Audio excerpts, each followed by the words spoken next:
এই নোটগুলি স্কিল যোগীর গাইডবুক থেকে নেওয়া হয়েছে। লিঙ্ককে নিচে বিবরণে দেওয়া আছে। এখন আমরা শিখব উপজাতি ও কৃষক বিদ্রোহ সম্পর্কে।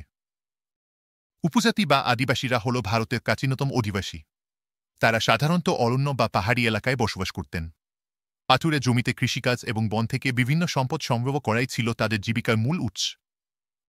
ব্রিটিশ শাসন প্রতিষ্ঠার পর তাদের জীবনে চরম সামাজিক ও অর্থনৈতিক শোষণের সূচনা হয়। ব্রিটিশরা প্রবর্তিত অরণ্য আইন এবং ঔপনিবেশিক ভূমি রাজস্ব ব্যবস্থা ছিল এই শোষণের মূল কারণ। এগুলোর ফলে তাদের জীবনে অসহনীয় দুর্ভোগ নেমে আসে। উপজাতি ও কৃষকদের উপর এই শোষণ এবং অন্যায়ের কারণে তারা বিদ্রোহে জড়িয়ে পড়ে। এই বিদ্রোহগুলো শুধু তাদের অস্তিত্ব রক্ষার লড়াই ছিল না, বরং তা ছিল ব্রিটিশ শাসনের অন্যায় নীতির বিরুদ্ধে প্রতিরোধের প্রতীক। আশা করি তোমরা এই বিষয়টি ভালোভাবে বুঝতে পেরেছ। এরকম সহজ নোটসের জন্য স্কিল যোগীর গাইডবুক কিনে ফেলো। স্কিল যোগী মেম্বারশিপ নিয়ে আমাদের ওয়েবসাইটে সমস্ত কন্টেন্ট এবং হোয়াটসঅ্যাপে ডাউট ক্লিয়ারিং সাপোর্ট পেতে পারেন। তাহলে আজই স্কিল যোগী ভিজিট করুন।